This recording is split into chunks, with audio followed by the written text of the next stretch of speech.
এই নিউজের থ্রুতে আমি একটা জিনিস খালি বুঝাইতে যাচ্ছি দেশের জনগণকে, কালকে যদি আল্লাহ মাফ করুক কোনো বড় ন্যাশনাল ক্রাইসিস হয়, এই ন্যাশনাল মিডিয়া যদি এরকম চিপ নিউজ করার মধ্যে প্রায়োরিটি দেয়, ন্যাশনাল মিডিয়ার প্রায়োরিটি কী হবে? দেশের security, crime, actual crime, homicide, আপনার ক্রিমিনাল এগুলো, ড্রাগ, মানুষ পাচার, এগুলা ওরা কি করতেছে, আমার কার সাথে প্রেম ছিল, কি ছিল, কত খোটাইছে। ইভেন আপনারা জানবেন, আপনারা যেহেতু ভিতর লোকজন, আমার এটা গত কয়েক মাস ধরে আপনাদের সবার সাথে কন্ট্যাক্ট করা হয়েছে, ওরা চাচ্ছে কিছু একটা বের করতে, টাকা দিয়ে হইলেও করতে চাচ্ছে। You all know that.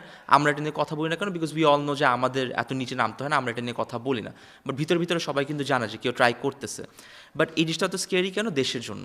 কালকে আপনার কোনো ক্রাইসিস হোক, আপনার মা, বোন, ভাই, চাচা, মামা, আপনার ফ্যামিলি যখন এটার মধ্যে পড়বে, এই সেম নিউজ চ্যানেল নিজে বাঁচার জন্য, ওদের ভাই ব্রাদারদের বাঁচানোর জন্য টাকা দিয়ে আপনাদেরকে ফাঁসাই দিবে। তখন আপনারা কেউ কিচ্ছু করতে পারবেন না, খালি বলবেন এটা তো প্রমাণ সামনে আছে, বাট কেন আমরা এটার জাস্টিস পাচ্ছি না। সেম জিনিসটা একটা